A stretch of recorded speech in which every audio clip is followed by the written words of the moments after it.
Awesome. Well, Alicia, I'm so happy to have you here today. Before we hit record, we were just chatting about how I found you years ago on Instagram. So it's like so fun to have you here on the podcast today. And the newsletter that you send out, which I love receiving, we're going to make sure people can link in the show notes to go sign up for that. But the newsletter you sent out this morning was so perfect for what we're chatting about today, all about goal setting and um, yeah, so I'd love to start there and just sort of understand um, your perspective on a new year and a goal and where this all, like, where we're doing it right, maybe where we're doing it wrong, that type of thing. Well, I don't know if I'm qualified to make those judgments, but I can certainly try. Thank you so much for reaching out to me. It was so great to get your email. It's always great to hear from people who follow and where you're from. I love Ottawa. I don't get there enough, so it's wonderful to meet you as well. Yeah, the new year, I mean, it's so funny that we put so much weight on this like fictitious date, but whatever we can attach to, whether it's a Monday, a weekend, January, whatever, to motivate yourself to do something, I think, you know what, just go with it. And yeah, the new newsletter of the year, technically, even though we're not quite into the new year yet when it came out today, and I was feeling very ready, I guess. I mean, for the last couple of months, I've been percolating on, what do I want for 2025? 2024 was actually the first year I wasn't counting down the days until it ended for several years. And I think there's many things that attributed to that, but the biggest thing was slowing down and simplifying life a little bit instead of hard hustling after self-imposed goals that I wanted. So yeah, when you reached out and said you wanted to talk about goals and manifesting, I'm all about talking about that because I think even though there's such a saturation in what people talk about between manifesting and goal setting, it doesn't have to be that complicated. What I try and put into my newsletter is that, small steps can make big changes, but nothing changes if nothing changes. So you have to find those little things that you can do to move the needle forward to living the life that you want to live, no matter what that looks like. Yeah, I love that. And you started the newsletter asking the question, like, are you happy? And pointing out that our automatic reaction is just, oh yeah, I'm fine. How you doing? I'm fine, right?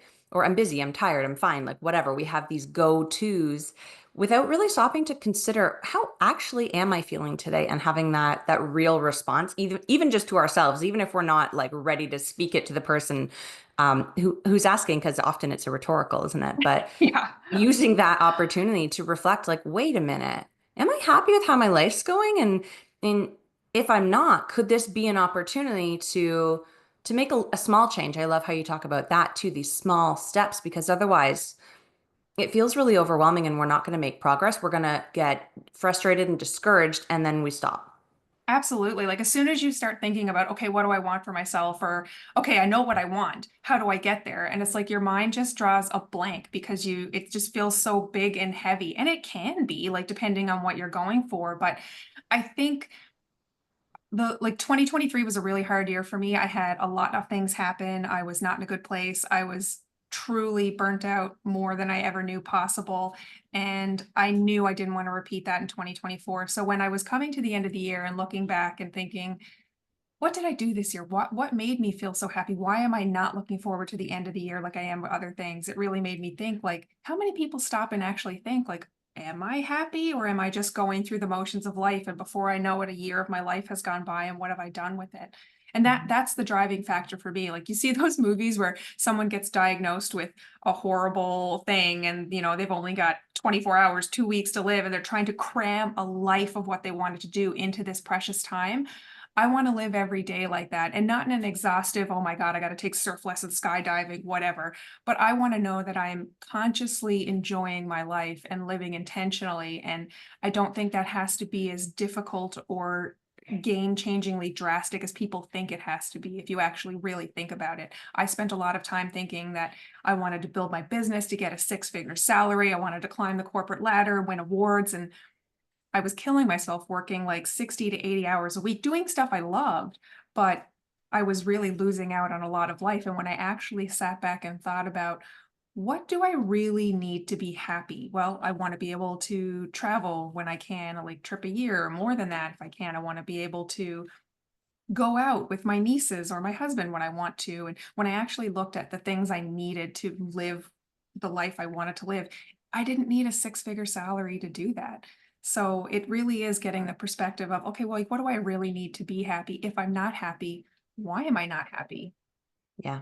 And especially this time of year, I'm seeing so many posts, so much content coming through, like with almost suggesting that we have to make big changes in our lives at the new year, or we have to live a certain way to be happy. And it's hard not to buy into that. Like, oh, I must have, I must work out 5 times a week and I must be on the fast track in corporate or, success and entrepreneurship, or I must be, having the most picture perfect family, whatever the things are that we're seeing without really stopping to think, like all this information and content's being thrown at me and I'm buying into it because it's top of mind and it's in my face, but is it really what I want? I love that you could identify like you didn't need the six-figure salary to live the life that you want. And your life is amazing. Like you're doing so many cool things. You're doing things that are fun, that you get to spend time with your family. You're doing things that really light you up. And you can tell, right? You can see that through, I mean, we all know Instagram is like our highlight reel, but you can see the joy that comes when you start to tailor your life to the experiences you want to have. And I talk about this a lot in that like time is just the way that we spend our life, right? So we need to be conscious of how we're living our time.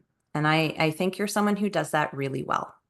Oh, I appreciate that. Thank you for saying that. And that's really good to hear because that is really what I hope to inspire people to do. Like I don't know what my niche is at this point. I'm putting out content that I is just percolating within me and I hope it resonates with somebody else. But like I don't the thought of being a life coach or something like that just doesn't appeal to me. But I do want to inspire people to know that they can be the architect of their own life, that you can live you don't have to be a certain kind of person or in a certain scenario to design the life you want to live. It can be little changes that really move the needle.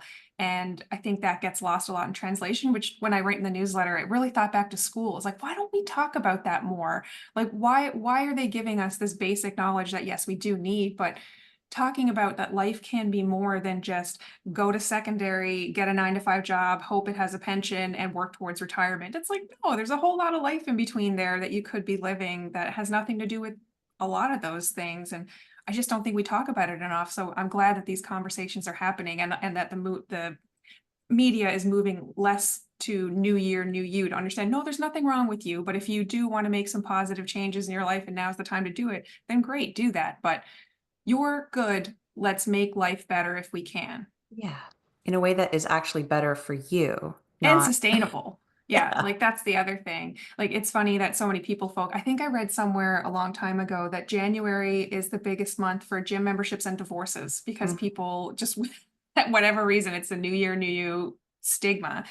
But last year, I had a huge breakout that my goal for myself was just to move my body 5 days a week, whatever that looked like. If it was 10 minutes of yoga, it was a walk with my dog, if it was an actual workout, whatever it was, stop thinking about I'm going to lose 10 pounds this year or I'm going to be down to size, whatever, and just focus on consistently moving my body. And what a change in both my mindset and the actual results of me sticking with it have made.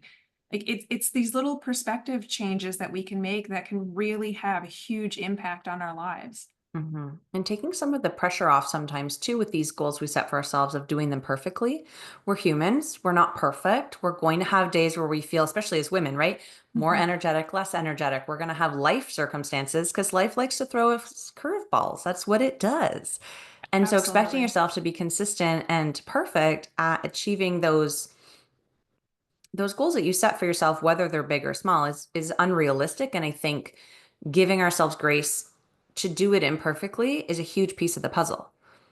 Absolutely. I think a lot of people get afraid to set goals because they're afraid to set themselves up for failure. And I can completely understand that. But one of the things I put in the newsletter was, okay, well, if you set milestones for yourselves or goals so that you know you can track your progress if you're doing it or keep yourself accountable. If you get to that goal and you haven't made it, okay, well, was it maybe a little too ambitious for you? Was it like something like the holidays came up and you just didn't have the time to dedicate for it? Or are you just making excuses? Like it's going to be one of those three things to look at. So we have to get past this. This is something else I could have threw in there, but my newsletter was getting so long. I was like, I'll need this for another one. But we have to get out of this failure mindset. Like you're never failing, you're learning always. Don't be afraid to make mistakes. They're going to teach you what you need to keep going. And I know that's easily said depending on, what it is we're talking about, but that's also been a huge lesson I've had since I've been an entrepreneur even. It's like you get so afraid to fail, so afraid you're going to close your business or that people are going to know you're not doing well or whatever else it is. But everything we do teaches us something, and it's going to give us a new perspective, new knowledge that we didn't have before we tried it. So try not to think of things as you're failing as much as, okay, well, what did I learn from that? Take it forward. Yeah, 100%. I think anyone who's in entrepreneurship knows that that's the truth of it. We we learn and we fail and then we Oh, change and then we learn something else and then there's a new road that opens up, a new breadcrumb. Like this is kind of the path of people who are following their dreams and who are being, brave and stepping into even just dipping a toe into exploring the life that they want to live is that it's bumpy. It can be bumpy and it's supposed to be bumpy because the point is to learn and grow. Like that's the whole point. I mean, that's the point of this podcast. It's the whole point. yeah, I love Um, it. It's such a great idea. yeah. I'm curious, can you share with us the post-it note example? I love to have like visual ideas. So Oh man. when I was reading I your newsletter this morning, you outlined this process, this example, a way that people could use to help with their goal setting and identifying like how do we actually get there? Because goal achievement and goal setting are like two different things, right? Yeah, absolutely. I know it's not visual, but I'm going to show you that I have this thing of post-it notes here. I love post-it notes. They're so handy from whether just leaving a note to yourself or a reminder that you need to see or mapping out your life. Post-it notes are there for it. So yeah, something that I've been doing is kind of brain dumping with post-its or trying to create a map because they're easily movable. And if you're a digital person, the Google Jamboard is also a great way to do that. I'm sure there's other programs there as well. But if you prefer to have digital as opposed to actual paper post-it notes, that's a really great one to do as well. The example was to just take where you are now, and then on another post-it note, write what your goal is, where you want to be at whatever the timeline you want it to be, and put them either on a wall, on the floor, on a broken down box, whatever you've got. And then once you visually see that, start thinking about what the steps you have to take to get from where you are today to that goal that you want to achieve. It might be I use the example of if you were a marathon runner, well, you need to make sure if you want to run a marathon at a certain time that they're happening, you need to make sure you're hitting milestones of certain running goals in between. So you need to schedule that time to get out and run, whether it's your 2K, whether it's your 5K, whether it's your 10K, or more than like maybe it's nutrition goals you have to hit or things like that. I used in my newsletter my own example of I've been pecking away at this book that I've been writing for a long time. And I've just never really committed. I always come up with reasons why I have to put it on the back burner. Like I'm going to get to it after I finish these blogs or after I've done this class or all of these things. So I said, nope, this is the year I'm going to do it. So I actually outlined in the newsletter the steps I know I have to take right now, which I know aren't all the steps, but they're the ones that I know of right now. From a timeline to do my research, to starting my first draft, to getting that edited, to looking up literary agents, which is way down on the other end of the spectrum. But at least when I write out these things, I have a visual, tangible roadmap I just created for myself that I can follow to move myself towards getting that goal. Yeah. I like having those little mile markers along the way because you don't have to work towards the end goal. You just need to work towards the next thing on your path. Absolutely, absolutely. And I know it's so easy to take that where you are now and what you want your goal and just stare blankly at your post-its and not know what you're going to write. But just think it could be anything. If you need to start by scheduling time in your calendar, and let me tell you, that is the most important step of any goal, anything you're ever going to do for yourself is schedule the time. Don't just say you're going to get to it. Actually block it into your calendar, whether it's on your phone, on your fridge, wherever you keep it. Put that time in, if it's even a 30-minute block, that is going to be the most important step to ever changing anything that you want to do in your life. You might have to move them because, like we said, stuff comes up, that's fine. But if you've actually made the choice to put that into your calendar, you're more likely to actually do it and prioritize it than just saying, I'll get to it Thursday night. I think I've got time. I'm not doing anything then. Or maybe I'll get up early Friday morning. Actually, for yourself, schedule the time to do it. And if that's the first step you do is schedule the time to work on it, then great. You've officially started your roadmap. Yeah, exactly. And you gave some really great examples of like when can we fit it in? Because we're all busy. We all already Oh, have full lives, right? We're not just sitting around with extra time on our hands, which some of us maybe wish we were, but we can create these pockets of time for ourselves, whether it's like you said, getting up half hour early. If you get a lunch break at work, I know many entrepreneurs like us probably don't take it, but use that lunch break to make small steps towards whatever you're working towards. Or one that really stuck with me that I'm going to be doing is taking a night off of just crashing on the couch, watching TV, and just taking one night to get a half hour, 2 hours in to work on the goal that you're working towards. I think that one really sort of like smacked me in the face, like, oh, I could totally take half an hour or an hour one night a week and be so much exactly. further along. Yeah, and some of the feedback I get when I talk about like goal setting or productivity or taking these little pockets of time is like, look, I don't want to schedule every moment of my life. I don't want to be productive all the time. It's like, I'm not saying that. You better believe I have lots of nights of TV where it's like, you know what? I cannot write tonight. I can't draw, paint. I just need to lay on the couch with my husband and watch some TV for a few hours and just have a down night. That is really important too. Taking Sundays is my non-negotiable down day. I don't leave the house if I don't have to. That is the day I take to myself. But if you find you're going home every single night and just turning off watching TV and doing absolutely nothing else for yourself, there's just so much more to life than that.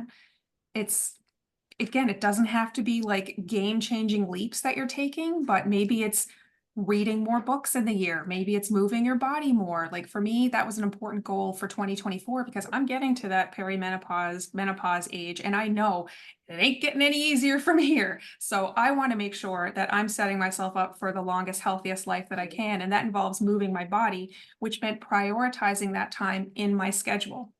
Everyone has different times for that. For me, my sweet spot to actually be active, not hate it as much as possible, is after work before supper. That's what works well for me. So I prioritized my schedule that I know when I get home, and my husband knows I'm going to exercise, I'm going to do yoga, I'm going to walk the dog, I'm going to do something for 30 minutes before we have supper and I get into my nighttime routine. Maybe I even split it up sometimes because I know I'm not going to have time. I'll do a 15-minute walk in the morning, 15-minute walk when I get home, but I prioritized that time for myself. I put it in my schedule and I made it happen for most of the year. It's amazing. And I'm going to take us on a quick tangent here because the thought just pops into my head and you might not Love have it. an answer. But do you have any thoughts on if someone's listening to this and they're feeling inspired, but they just don't know what their goal would be? They're like, yes, I get this. I'm into it, but Mhm. like, I can't quite pinpoint for myself what the goal is. Like, how do we help ourselves identify a goal?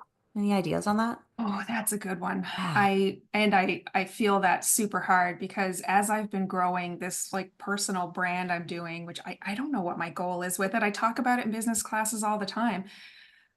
I hope to inspire a single person. If I do more than that, great. But if what I'm putting out there inspires even one person to go after something they want or make positive changes, that's great for me. But I don't know what my niche is. I don't know what my goal is for it. I know my goal is, like I said, to live the longest, happiest life that I can.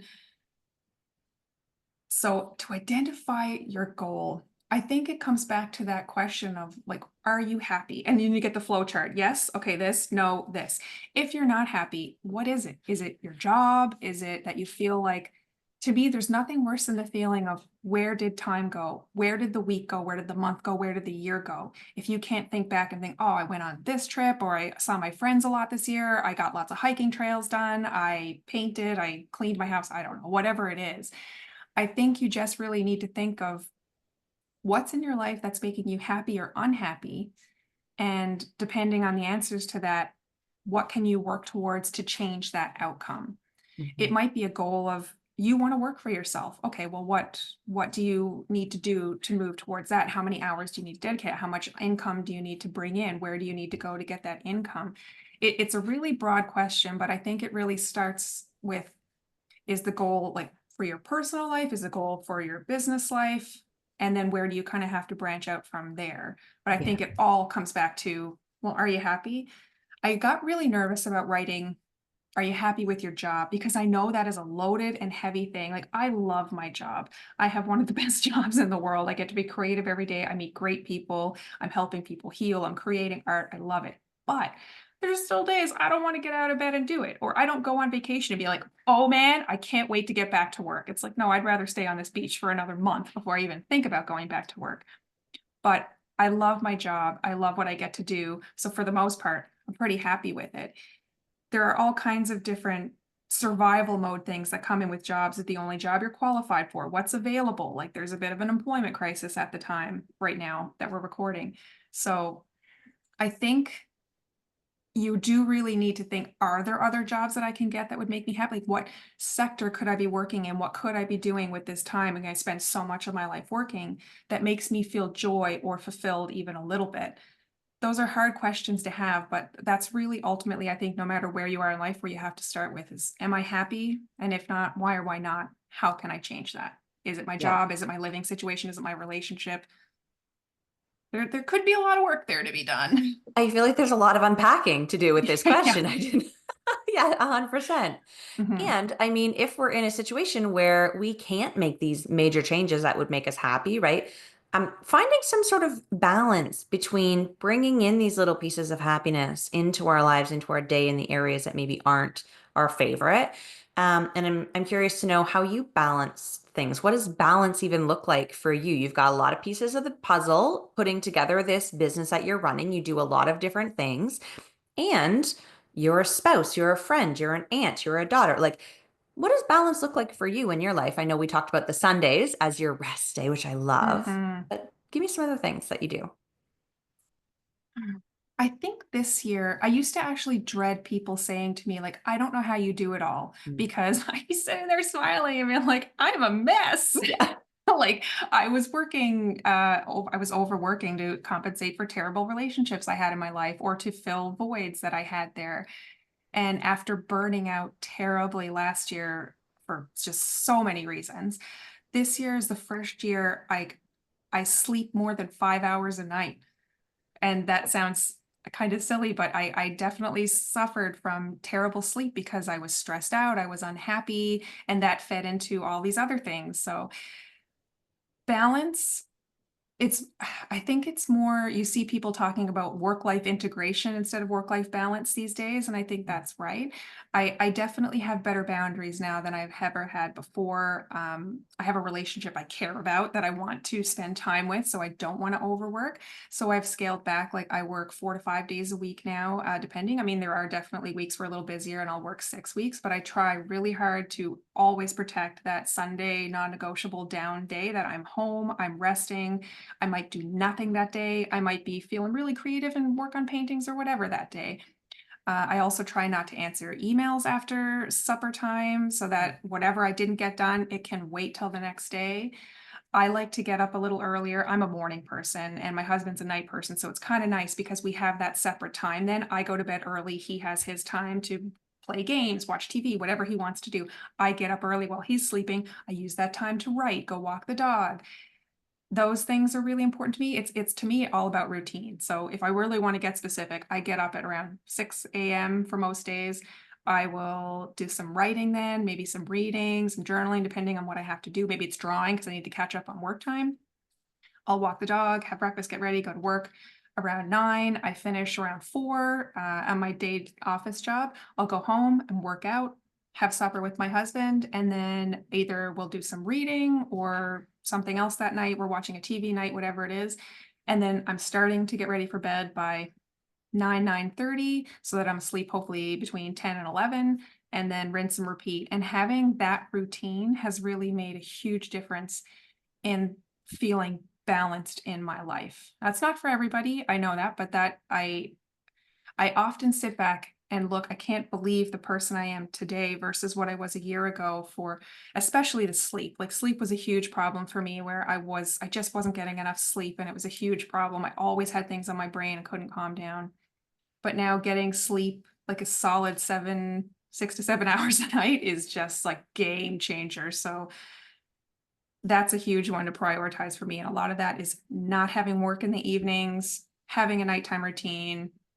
That works really well for me and helping me feel balanced. But it's also blocking in time to do all of the things you talked about, whether it's working on my newsletter. I try really hard not to just like willy-nilly do it whenever. Sometimes I get inspired. Yesterday, I had no intention of writing, and I literally sat down and wrote so much for that newsletter yesterday unintentionally. So, I mean, you leave that time to be creative, inspired when you feel a little less stressed out and tired. But I think those are my secret sauce Yeah. things. I love that. You're right. You need to like keep yourself like keep your own cup full by putting in routines that help you feel safe. Like, yes, I know I'm going to get my sleep tonight because I have this bedtime and wake time routine, right? So that you're going through your day more regulated.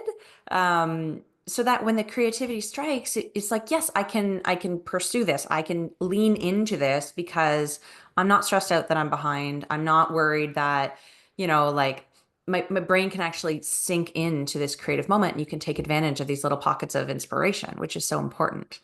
Yeah, absolutely. Like I can't overestimate how much having a routine and good sleep really makes a difference in your life. I'd loved the work that I was doing. So I was like writing till 9, 10, 11 at night, and then I was passing out as opposed to going to sleep. And then as soon as I would wake up at like 3 or 4, or God forbid, somewhere earlier than that, my brain kicks in again. I'm like, oh, I can't get back to sleep. Rolling, turning, get up, and you just had a crappy night's sleep and you rinse, repeat. So it's not Mhm. necessarily easy to pinpoint why you're not sleeping well, but I know for me, it was just I was doing too much. I had too much on my brain, like not being on my phone in bed makes a big difference as well. I might watch TV and fall asleep, but scrolling social media is a little different than that. It's funny because you hear people say these things and you think, really, is that really going to make a difference? But it really does. If you Yeah. find that you're having these issues with yourself or your routine, look into some of that stuff. Like try just experimental. Put your phone down every night for a week and see if you notice that you do sleep better.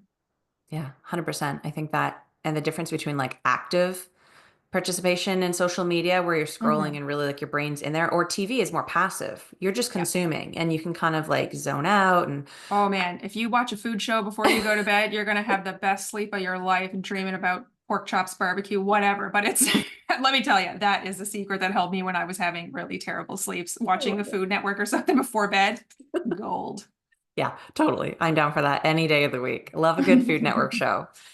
Um, this has been so fun chatting with you, picking your brain, hearing about how things sort of exist in your world, and thank you for the tips that you've given us today about goal setting and staying motivated and staying true to ourselves and what actually feels right for us in our life. Um, I'm One thing s- I'd love to touch on, if I could, yeah. before we end, is that you had mentioned manifesting. And this is something I worry about talking about because I don't ever want to give people the wrong idea. But I think we put too much focus on manifesting just being. Mm. I'm going to have the thought, I'm going to put it on my vision board and put it on the wall, and it's just going to happen.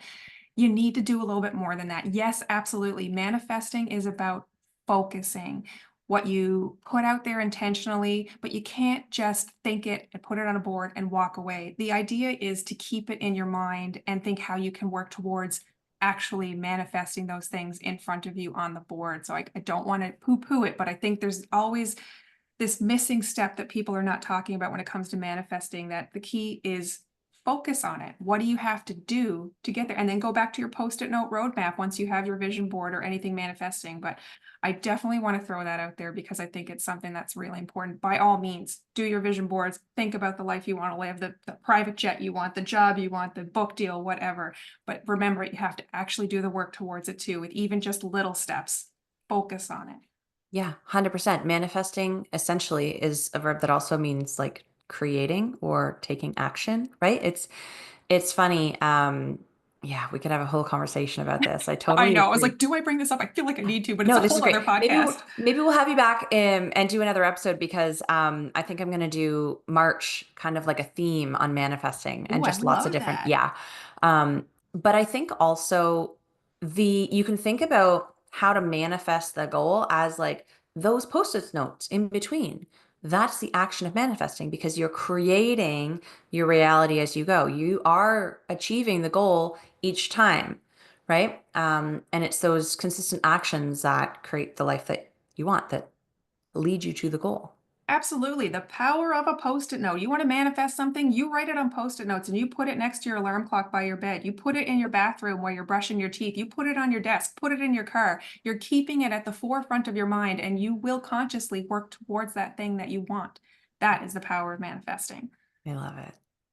Yeah. Yes. Manifesting. So good. So good. If people are intrigued by our conversation, Alicia, and they're like, yeah, this chick is right up my alley. We need to follow her. We need to get in her world. Is Instagram the best place for them to find you? Yeah, definitely. Across all socials at Alicia E Tattoo is where you can find me. And I'm going to share the link to sign up for the newsletter if it's something that you want to get. It comes out once a month. It's got a little bit of everything from what I'm working on to epiphanies I'm having that month. Yeah, that's pretty much it. You can always find me on social at Alicia E Tattoo. Oh, we have a Um, YouTube channel too. I guess I should try to throw that out there as Yeah, well. yeah, let's get that link in the show notes. Absolutely. And if you've made it through the whole podcast episode and you didn't know, it's actually also on YouTube. So you could watch us live and in action. So go back and rewatch us. Or if you are on YouTube, hi, it's great to see you all and you can see our faces. And we'd love to hear from you. What was like a takeaway? Because podcasting is really fun in that I get to interact with Alicia and we are having this conversation for you, for your benefit as a listener, but we don't get the benefit of hearing your little voice back to us. So send us a note. Let us know that you heard about Alicia on the Girl Like a Mother podcast. Let us know what resonated with you, because that really helps shape the next conversations that are coming as well. Oh, So 100%. I tell people that all the time. If you enjoy someone's content, let them know. It doesn't have to be a deep, heartfelt thing, but if there is something that resonated with you, or you just really like getting the podcast, getting the newsletter, telling people that fuels us to keep going and it really helps. So absolutely follow up, let us know. yes, yes. And head over to Instagram or Facebook or YouTube, follow Alicia. And until next week, keep on growing like a mother.